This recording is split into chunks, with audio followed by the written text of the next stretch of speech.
All right. Good afternoon, everyone. Today is the 27th. Calling this meeting to order at 5:01. In attendance, we have myself, Alice Williams, Evelyn Roan, Jared Osborne, Brady Smith, Aaron Sargent. Hopefully I'm pronouncing that right. And soon to attend will be Brandon Thomas. He's just running a few minutes late. And then we have our advisors, Joey, Jessica, and Sean. Is Sean, what position? I don't honestly know. Yeah, so I'm not technically an advisor. I'm actually a faculty representative. There were more of us back in the day, but I'm the survivor. So Joey, hopefully you can expound upon this to make this a little less awkward, but. No, yeah. So, and this is another chart that we actually technically have 3 faculty positions that get appointed by Faculty Senate. With the last vacancy, there was not another appointment that was put on there. And then we had one of the faculty members who resigned partway through there, because it's a 4-year appointment, right, Sean? Yeah, through their 4-year appointment, maybe 3. Actually, I think it's a 3-year. Okay. So one of them left early, and so neither of those 2 positions got filled.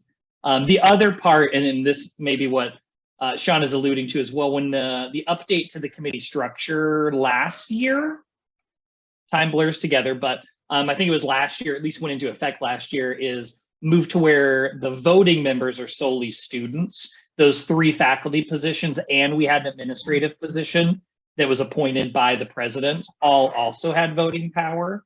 And that was kind of a decision via discussion on, it's helpful to have the discussion and the viewpoint, but to leave the voting part to the students, since it's the student voice of what is done with those funds. So they eliminated the administrative position, but we still have the 3 faculty. It's just getting people appointed. So we are very grateful that Sean is here. Absolutely. I realized didn't realize title. And if you Sean, do you have your hand up? Yeah, I did. Sorry. Wanted to add one other thing, but Alice, I know you're in charge, so I'm trying to do it through the right channels. Oh no, if you want to go ahead, go right ahead. And I don't know if, and Joey, we can talk about this after, but this is also just a follow-up. We did get a committee email, I don't know, a few weeks ago, and S&A was not on it as an option. So if that's something you're working through, you probably already knew that, great. Just thought I'd give an update, and also on this recorded meeting too. I appreciate that. And yes, I sent a follow-up to inquire about if that was intentionally done or oversight, and I haven't heard back.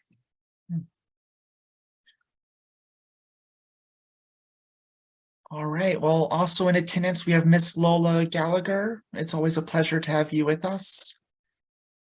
And with that, we're going to move to approving the agenda. Is there anybody wording? We need a motion to approve the agenda. so moved. Is there a second? I will second. Fantastic. Agenda approval motioned by Evelyn and seconded by Jared. And approval of minutes from our last meeting on the 20th. Can we get a motion for that as well? So moved. Second. Awesome. Motion from Evelyn and second from Jared. Thank you so much, y'all. Trying to keep the meeting notes consistent here. And then with that, we're going to move to reports. For myself as chair, I don't have anything to report today. Are there any reports from the advisors? Yes. So two items. One is a brief follow-up. As I shared last week, we do still have 2 program reviews that had not been turned in. As of last week, they had not gotten back to me. Both of those areas have responded back. And so they are aiming to get those to us before we get to theirs. So that's good that we heard from them. The other one is I did want to introduce and give an update to Aaron Sargent, who is here joining us. Aaron actually just got appointed into the position, went through the recruitment process, and I can announce it now publicly, is going to be our new student funds financial manager in Cirque Accounting. And so starts on Monday officially in the role. Also means as part of those responsibilities is our student funds financial advisor for the S&A committee. So I will also call Aaron out because I know while Aaron hasn't been here, Aaron has been watching the recordings of our meetings. So I know is up to speed on some of these things. And there are people who go in and watch those recordings that are posted online. So welcome, Aaron. We're excited to have you.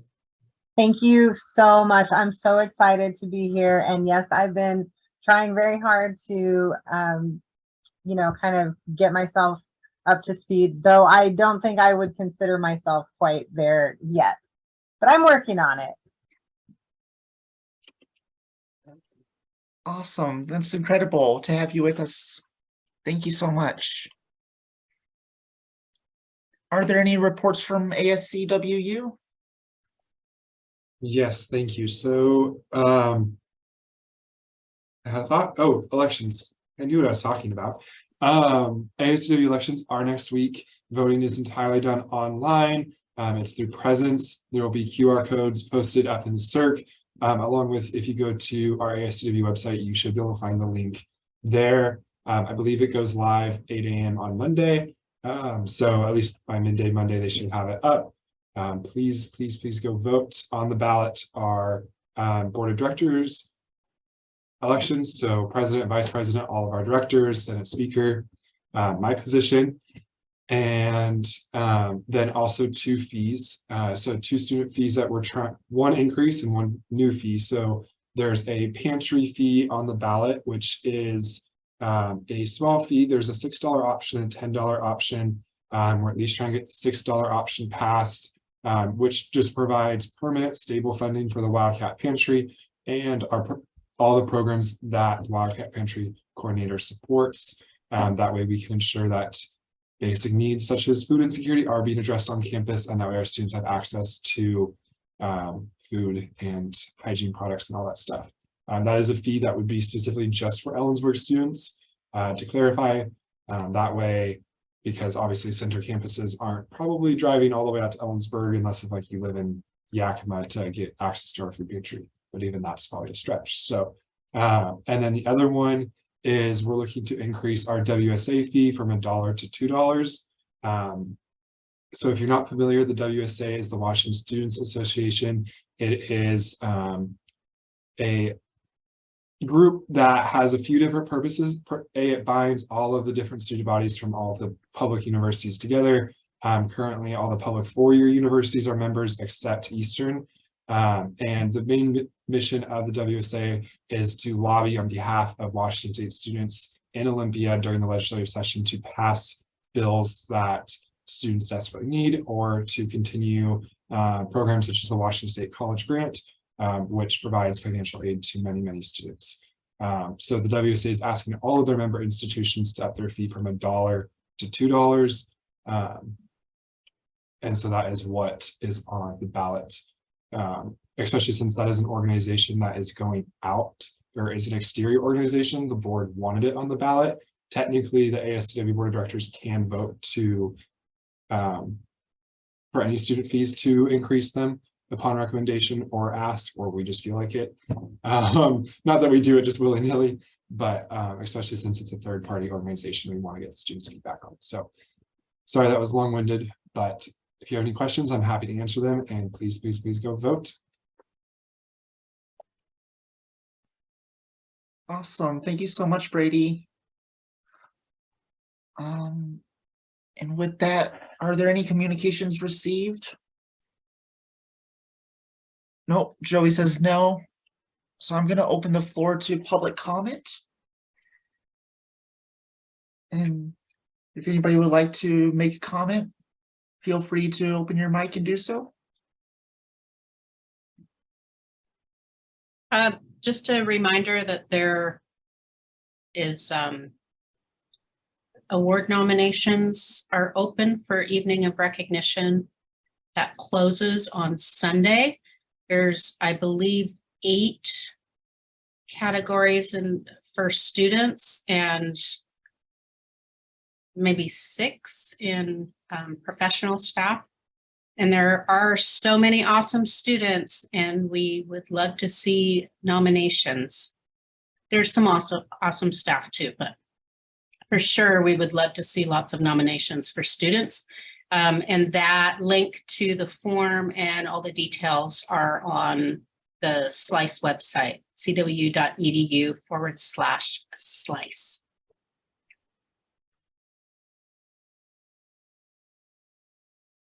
Amazing. Thank you, Miss Lola. We really appreciate that.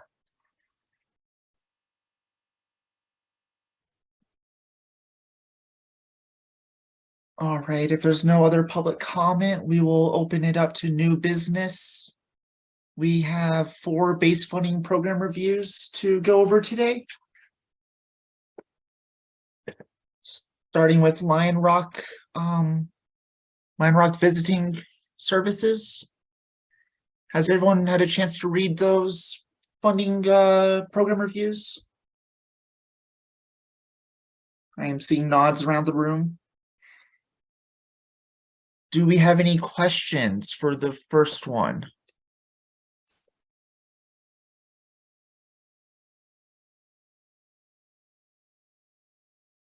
No questions for Lion Rock at all? Or any comments, feedback we want to give them in general. If you all want, and I'll wait until someone asks, I can share my screen and pull it up, but if we're not gonna have a thing on it, I won't bother with it. Could you pull that up for a second, just to refresh my memory? Yes, I can. I was trying to pull it up, but if you've got it handy. Yep. I say yep, let's find out. Here we go. There you go. Oh, yeah. Goes away, I can zoom in. Yeah, this one was really very thorough.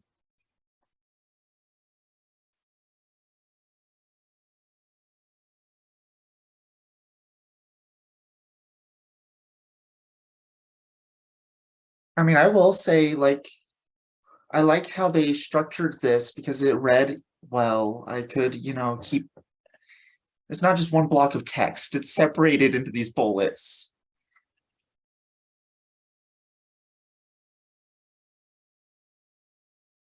I would agree, having to read through all of these, when they get put into those little text box, I mean, it separates, but having some sort of delineation so it doesn't all bleed together or one giant paragraph. Very helpful.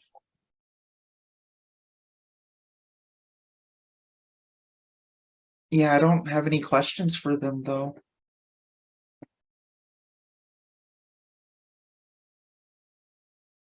Great, I can move on to the next one. Oh, Brady has a Brady. question as soon as I said that. I guess my only question, I love that all of their stuff is virtual right now. I love that, especially the fact that since they're S&A funded, that way all CW students can participate. I do know that sometimes, especially for Ellensburg students, though, that might also present a challenge for attending or might not. So I guess my one question was if do they have a plan to at least host like obviously not at full capacity, but like at least 1 or 2 every once in a while in person, just because I know that way there's options for students that want to do virtual, and I think the majority should be virtual. That makes sense, but also still presenting some in-person options, because I know still a lot of on-campus students in Ellensburg prefer and are looking for programs to still be brought back in person, at least in some capacity. That's not a question for y'all, but I guess just my own question for them. Yep, we can denote that and send that on to them, either to respond or at least to give them that feedback to consider. Great comment, Brady. And I see Brandon just joined us. Thank you so much for making it. We're going over to Lion Rock right now. Did you have any questions on this one? I guess I'm a little bit curious on what points were raised before I say anything, so I'm not double treading. We've raised 2 points. We appreciated how they delineated their report here and broke it up into bullet points for us. And Brady was wondering if they would be willing or open to having some in-person events in the future, since Ellensburg students particularly are looking for that. And Lola did make a note in the comments. Their events have been both in person and via Zoom. So I think again we can get some more info on that. But thank you, Lola, for sharing that. I still think Brady's feedback is helpful for them to know. Really like and appreciate the virtual component, and especially if they already are doing it, encouraging them to keep doing the in person as well. Yeah, definitely. Sorry, just to clarify, do not want to discourage them from having their events online. I think that is amazing and works to further the mission much better, especially since they're S&A funding.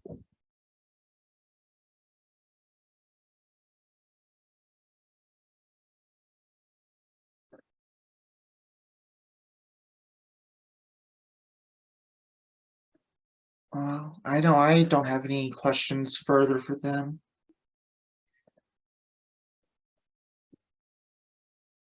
Great. I'll move on to the next one. Awesome. Next up is Menashitash. Oh, I can never pronounce it right. You're close. Menashda. Thank you. Brady.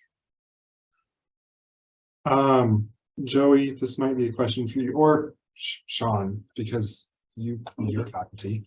Sorry. They say that they're doing this through 2 practicum classes. Does that mean that they're for major only students, or like they're gen eds too? What does that mean, practicum classes? I realize that's a silly question, but.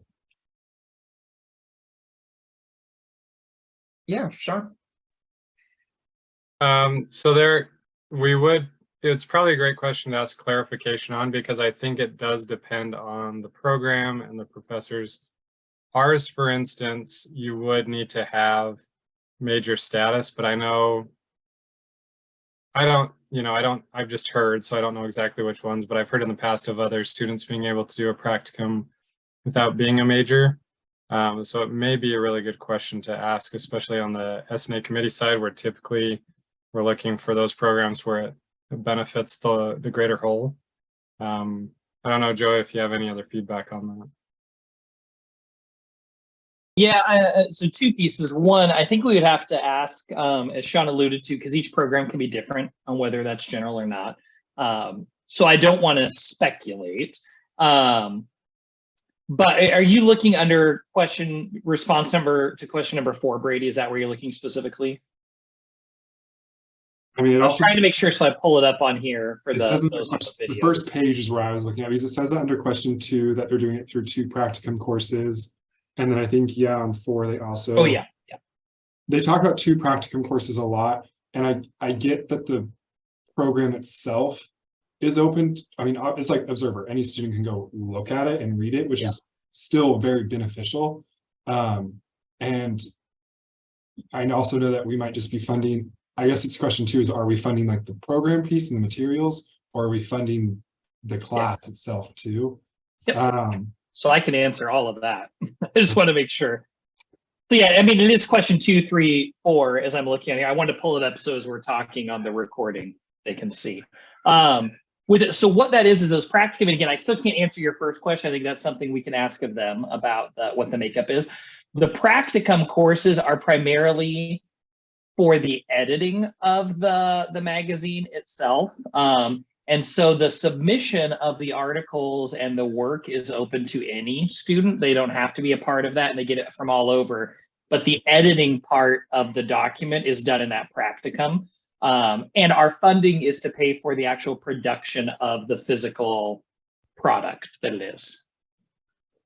Okay, I think that just answered all my questions. As long as we're not paying for the physical class, that makes sense. Yeah. No, we can't. Yeah. Right. I see Sean's hand up. I think I was just going to add, because we, and Brady, you had brought it up regarding like the Observer, and it has Pulse here as that as well.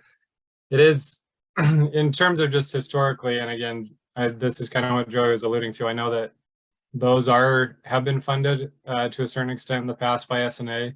Not that history always determines, your voting and how you do that. And we've seen that. I saw that my first year, but I think it's good to know the different distinction between when it's a class and where that money goes to, and when that money goes to, the S&A committee money, in this case, when it goes to not that, right, to where it benefits the students. So that's a great point. I just wanted to reiterate that. I know, what's the News Watch, I think, is in a similar vein that way as well. So.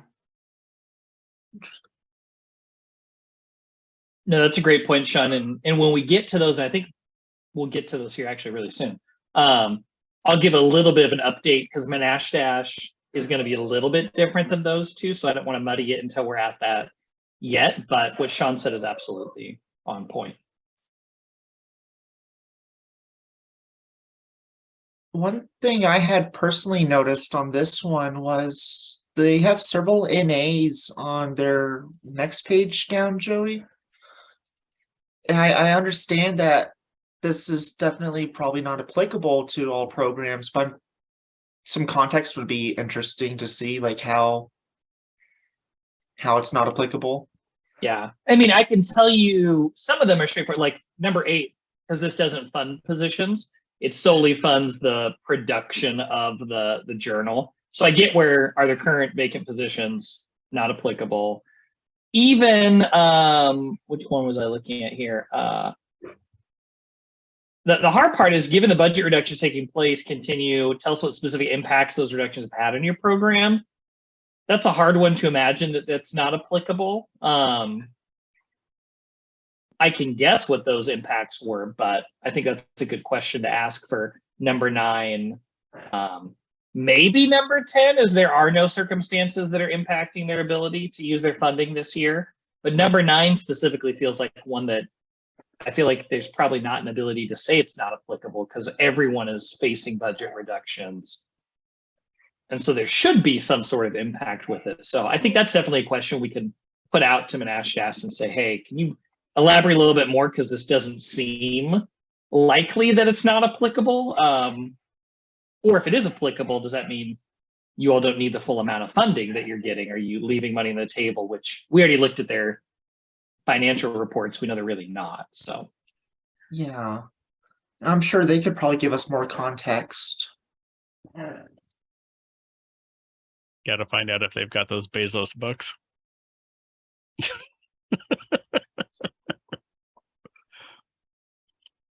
Oh gosh. Yeah, that's the only question I had for this one.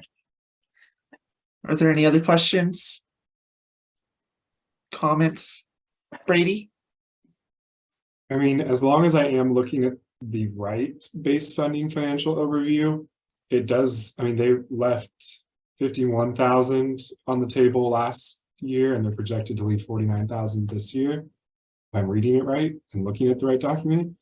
let me look, because that doesn't sound right, because I know they don't get that much money. Actually, you know what? We'll go along on this trip all together because I'm sharing my screen. So instead of me pulling it up on a side screen, we'll all go look together. But it was weird. Am I looking at the right thing? Menashe Dash. So if you come here, so their allocation for last year was 49,000. Again, they didn't spend because, and this was due to a budget thing that happened this year. If you look, they're set to spend their full amount within this. So I'm looking at watching games. Okay, that would make more sense. I was like, they don't get nearly that much money, so that I knew that couldn't be right. I pulled the wrong folder. My bad. I'm sorry for wasting your time. You were just testing to see if I was paying attention.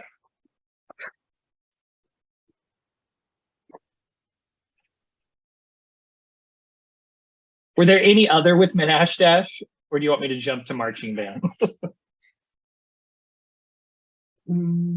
I don't have any going once.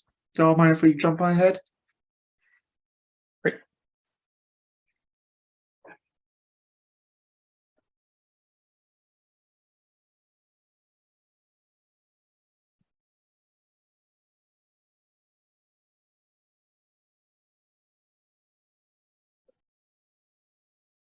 Yeah, Brayden.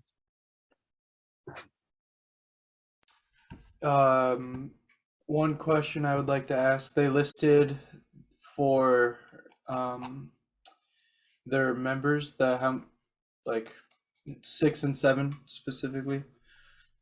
They listed the diversity of year standing, and they mentioned like performing members, leadership, STEAM, and graduate students in 7.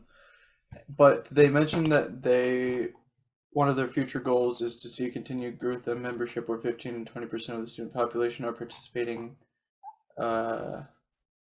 members. All that to say, they also wanted non-music majors to enjoy the performing arts, and so I figured that including the percentage of non-music majors versus music majors and the people who utilize the program would be beneficial in sharing their overall goal and just adding some more detail for their report.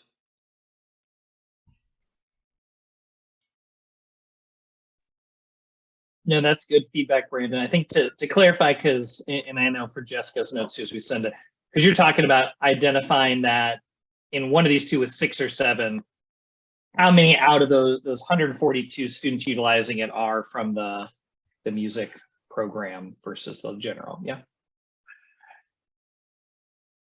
And Brady? I want to second.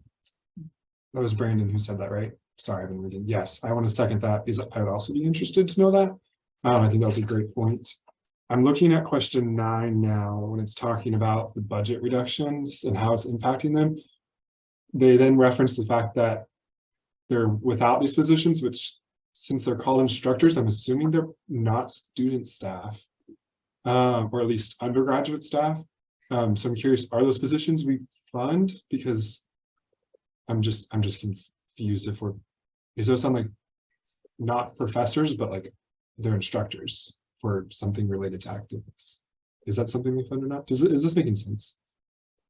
It does make sense. I'm trying to remember off the top of my head, Brady. I probably have to look back to see if those are positions. And I say this because I believe it was requested in their last base funding, but I don't remember if that was specifically identified as positions that S&A was not going to fund. So we can look and see on our end, but I think we can also ask the question of them to kind of provide a little bit more context of what those positions are. Are they student positions, like student leads who are instructing? Is it outside contractors? Is it faculty who are serving in that role, whatever those are? Yeah, because referencing what I thought was the previous one, and they're leaving about 50 grand on the table last year, and they're projected to do the same thing at the end of 23. So if these are positions that we're funding, I'm just confused. And I'd like to know if they're not, if these positions they're talking about aren't related, like they're not positions we fund. I want to know how to our budget reductions impacting, because I get that academics are also facing budget reductions, but that's not what we're talking about here. So I would imagine they wouldn't have any issues since they're leaving 50 grand. I mean, I realize it's not enough to pay full-time staff necessarily, but. Well, and to add to your question, I think when you look at question 10, this doesn't answer it specifically for me, but because when they say as of fiscal 23, which is this year, they're no longer able to use funds for outside employees. It specifically impacts, which I think is going back to those positions. I think if it was for this base funding cycle, it would actually have been as of fiscal 22 last year, which was the first year of the funding cycle.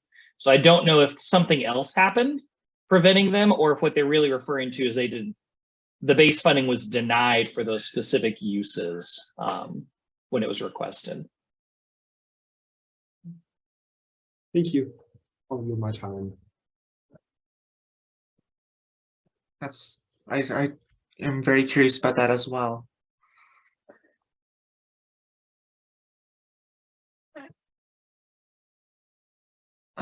Do we have any other questions for the marching band?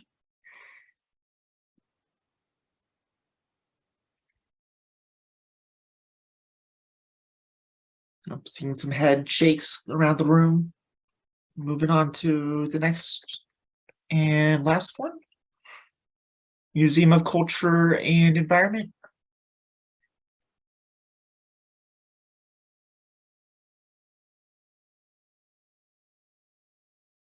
Brandon. I just wanted to point out how crazy specific they were with question 3. It is actually really nice to see all that a program has done in this scenario, and even stuff that is technically not included on their list of programs, but it's stuff they've worked on. Hopefully, if, like, people that may watch the recording of this can maybe appreciate more some of the things they don't see around campus, and may be interested in their future developments. And I just really appreciate the amount of detail they went into on this.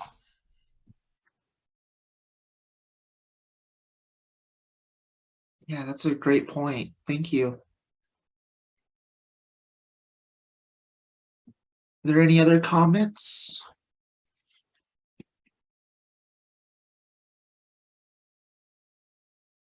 I see Jared shaking his head and Brady shaking his head. I think I see Evelyn shaking her head. All right. I think I mean, I completely agree with what Brandon said. It's nice seeing these impacts. I'm going to stop sharing since we're going back Mhm. to the rest of the agenda.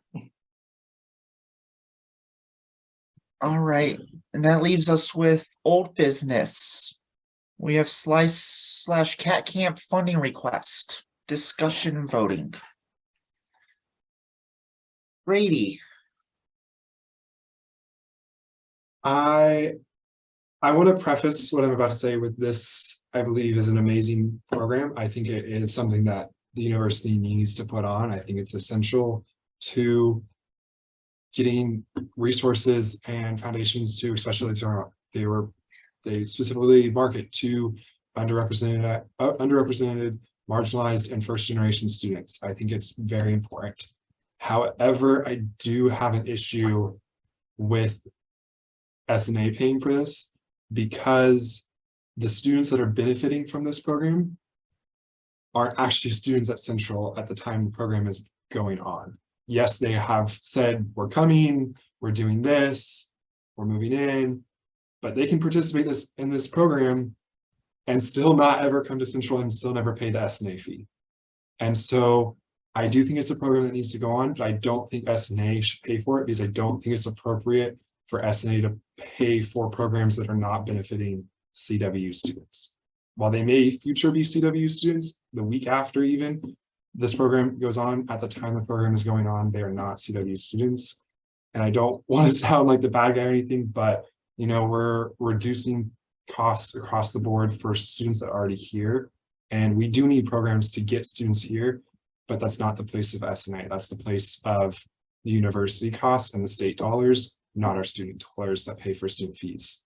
So I know that's just jumping off the cliff and starting this conversation off in a not so great place. Totally get if people don't agree with me, but since like if this program happened a week after they officially became students and tuition was due and the S&A fee was due, I'd say go for it, pay out of S&A, but they're not students yet.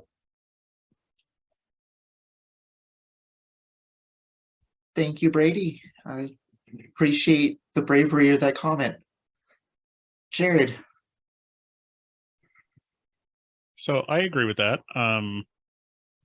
I feel that at least for the camp, as it was described to us, these people are incoming students that would have a delayed start date.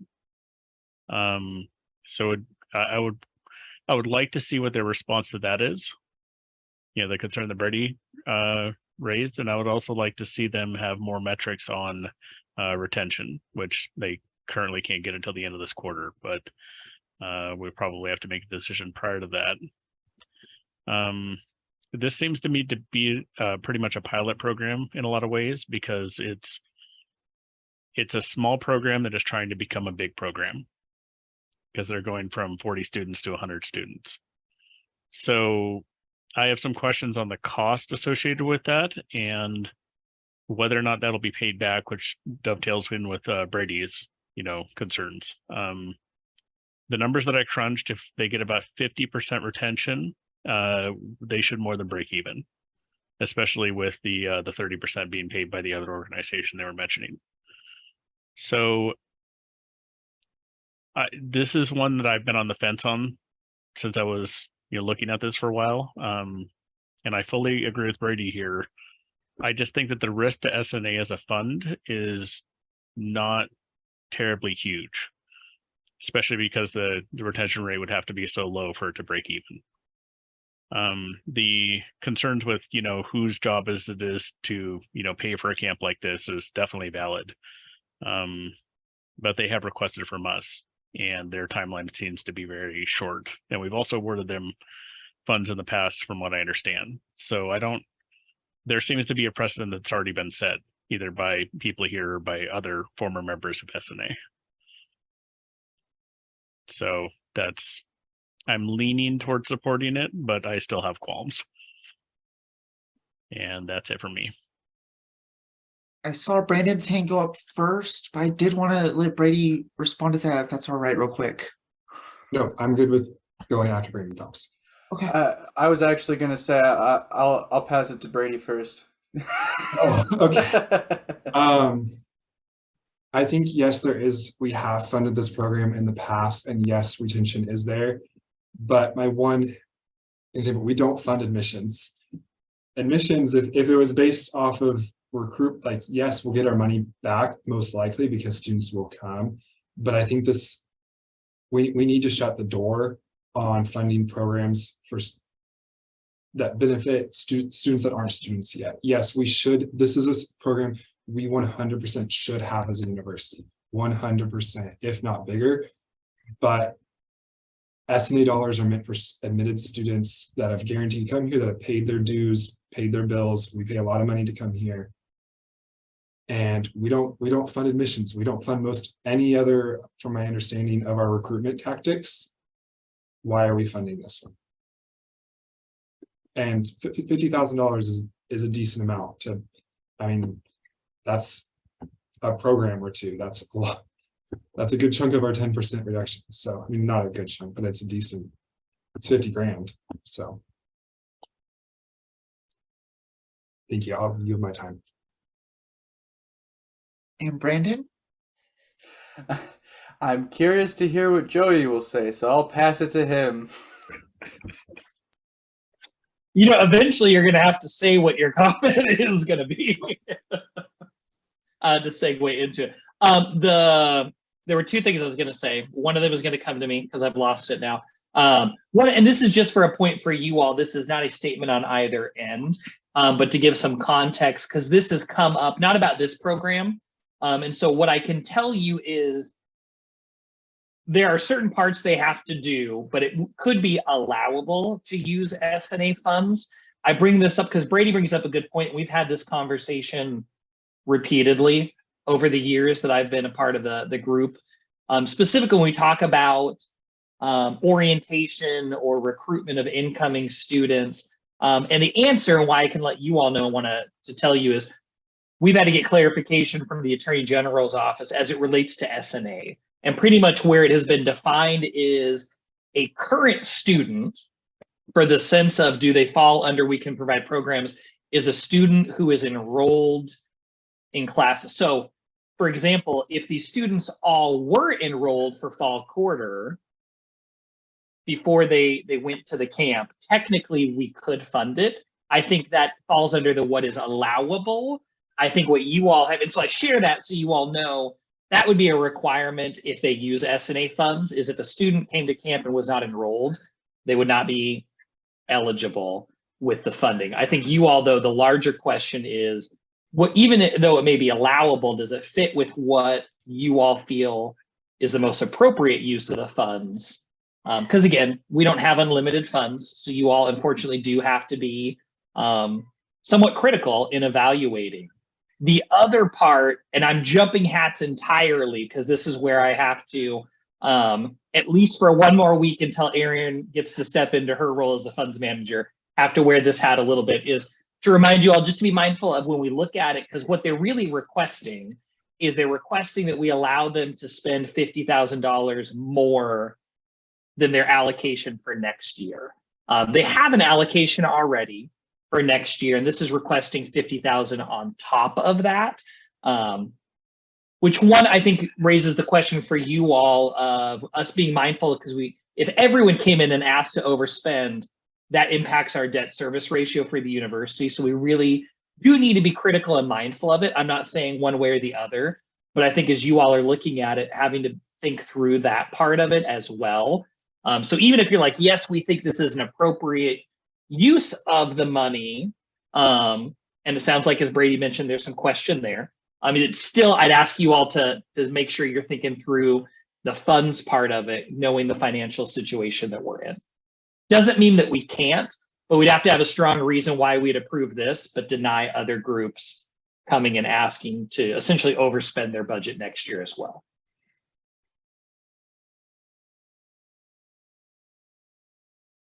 All right, third time's the charm, Brady. I mean, unless anyone else wants to raise their hand.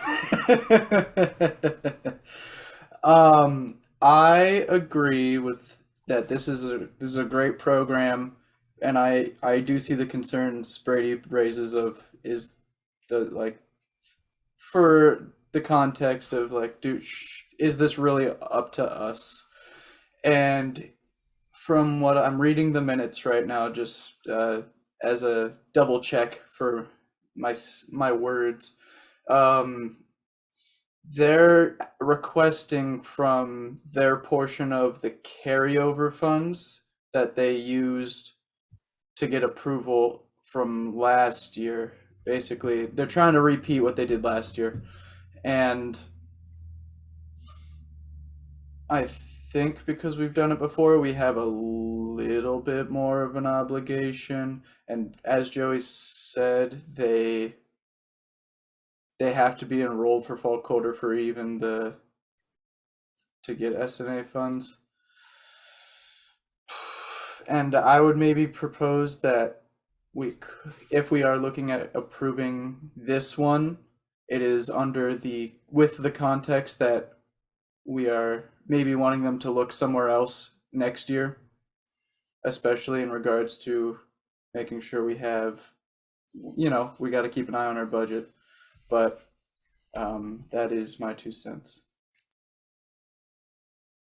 Thank you for sharing. I really appreciate that.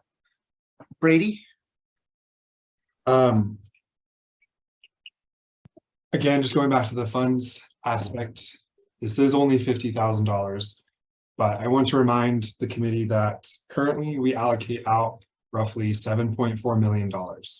We roughly intake $6.1 million. With the 10% reduction that we have in place, we're only getting down to, again, because numbers aren't final for this academic year, about $6.8 million. That means we still have to cut, like we're still overspending by $700,000. And so this $50,000 would increase that. And we desperately need to start scaling back our funding. We've done the 10%, and I know this isn't a program that we have done in the past. So there might be the feeling that we are somewhat obligated to fund it. There's a lot of programs we funded in the past. I am right there with you. Yes, it's nice to keep funding things that we have been funding, but at a certain point we have to make hard decisions. And this is this is a program that is not only just trying to maintain, but expand in a time when we are trying to decrease our S&A spending. So I have a little bit of a hard time giving them even more money. And I know this money is technically still theirs. They're just asking to keep it. But it's $50,000 to expand a program when we're telling programs that are actively affecting students that are enrolled, that have been paying the S&A fee, we're cutting those programs. So we're not cutting them, but we're reducing them. So I struggle with, we got to reduce still by about $700,000. And this is a nice chunk of that, like it's a drop in the bucket. And so for just a program that's expanding. I know I'm talking in circles, so I will stop there for at least now.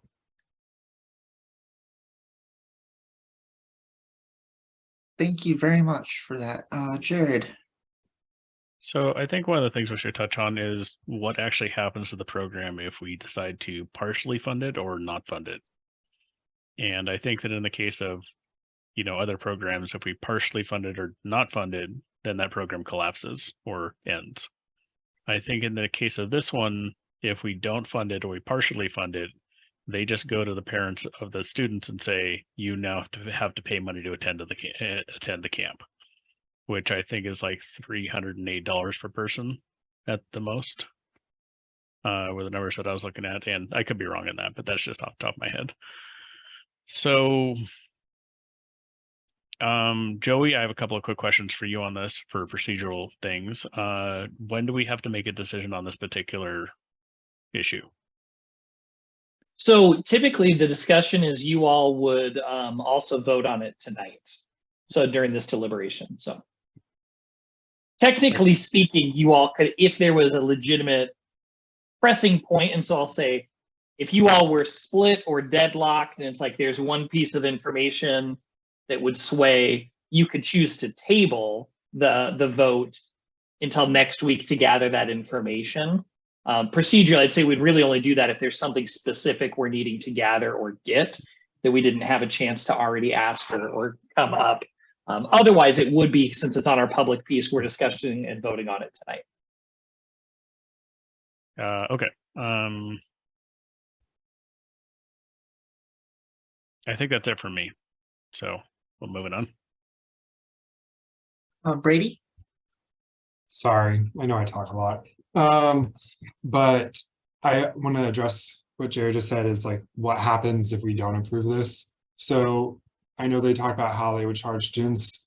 I know there is a big interest, and I think it should be free for students, or not for people attending the camp, because like they said, there is that, is it equitable, accessible, especially to students that are coming from marginalized communities? Like, do they really have the, should we be charging the students to attend this? Does that make it accessible? So it should be free. And again, back to the thing, I just don't think it should come from us. And it is an important program to the university, so I know it'll be funded somehow. Like, I don't see this just, it's not going to collapse. It's not going to die away.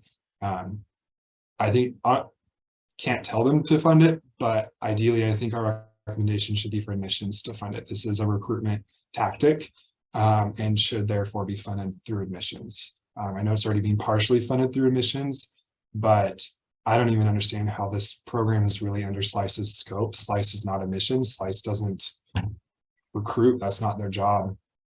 SLICE's job is to serve students that are already on this campus, that are here paying and taking classes during the academic year. So, and that's a larger aspect that's not up to us of whose job it is to run this program. But from everything I've seen, all their presentations, this is a recruitment admissions. It's just like orientation. We don't pay for orientation. This is just a really long orientation. So that's, I will add that in there. I know I sound like a bad guy and I feel awful for advocating that we don't fund this through S&A, but I think it's just not our place.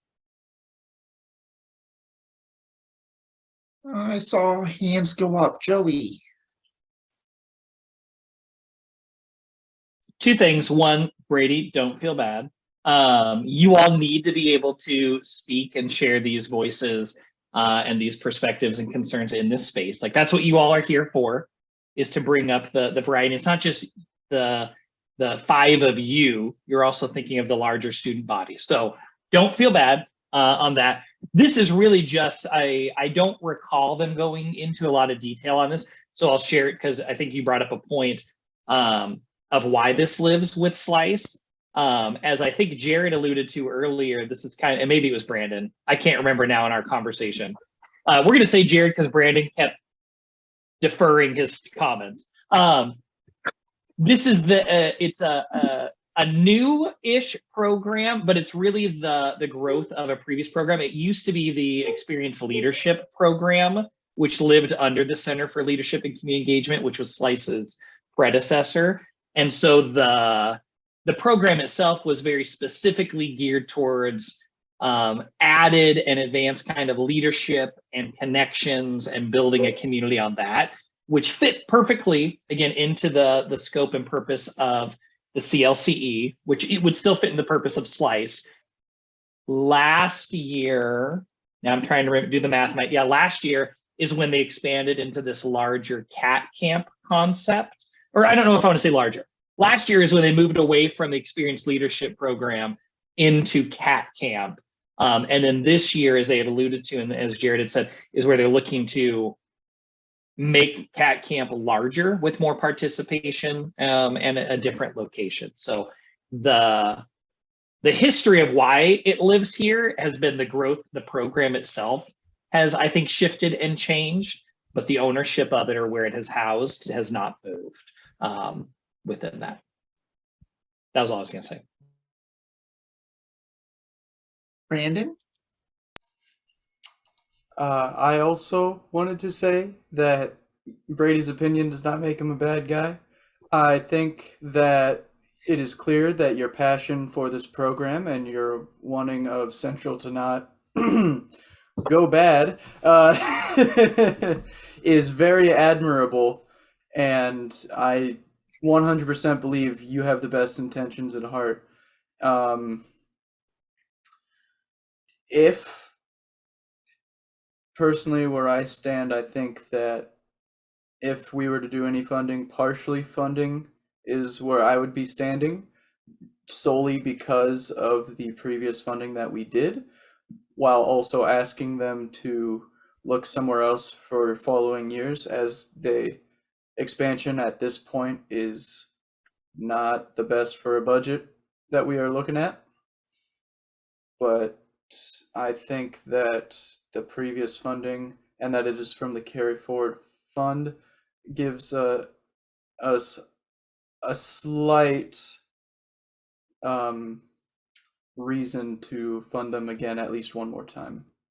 And I would say partially, as they have already gotten funding from admissions, and they did 30% of the camp's funding was from the partner program they discussed last week. And this would at least make it a little bit easier on making students pay.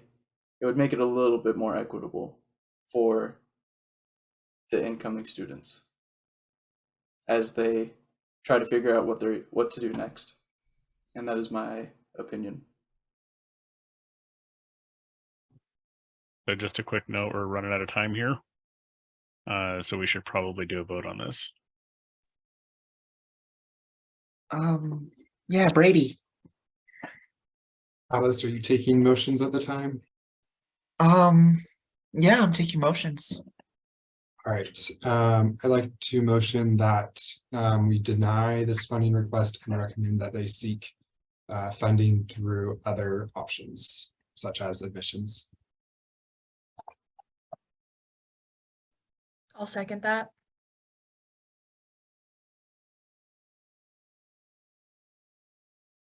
We have a motion from Brady and a second from Evelyn. I have a slight question on procedure here, Joey.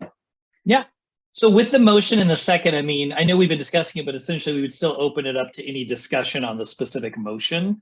At which point, in case there's a question to clarify, or if there's a statement, and this I would share with you all, I know we said it before, but as a reminder, if you haven't already said your stance and you're going to vote in opposition to whatever the motion is, it's helpful for the record, also for the rest of the group to understand. I know we've had a lot of discussion on it, so I don't know if there is more discussion, but we would do the motion second, any discussion on the motion. And then if there is no further discussion or at the end of discussion, then we go to a roll call vote. I guess I'd like to make my stance known then. I'm reminded very much of a former peer from this board committee that sat here before me.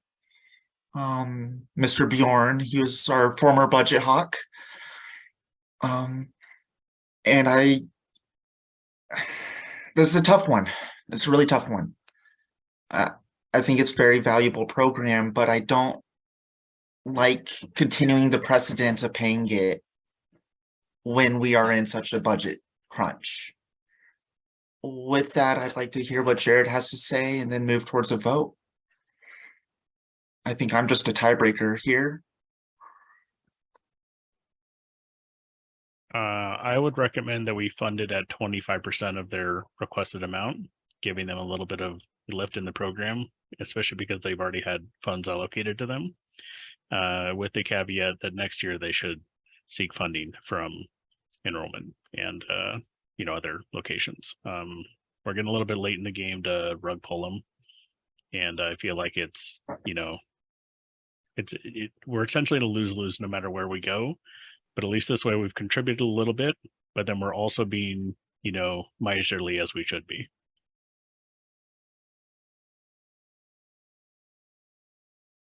Joey? And this is just a procedural point for you all within it, because as Jared just brought up kind of a rationale for why he may not vote in favor of the motion, and an alternative one is the vote would still be with what Brady's motion was. If you would be interested in a different motion, you would vote no to this. If the motion fails, then we'd have the ability to present a second motion. If the motion passes, then there would be no other motion. So just from a procedural standpoint for you all.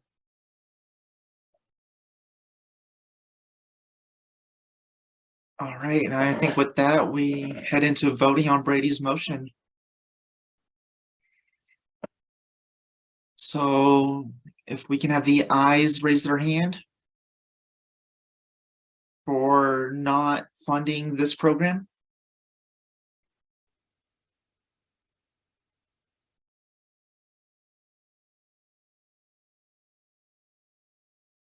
I see 3 hands up.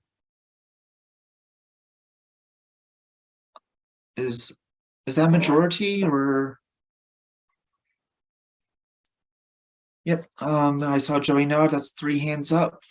Yes, we'd still do the rest of those opposed and those abstaining just for the record of it, but yeah. And then for the record, I'd like to take the denies. I've been the single denier myself before. Yeah.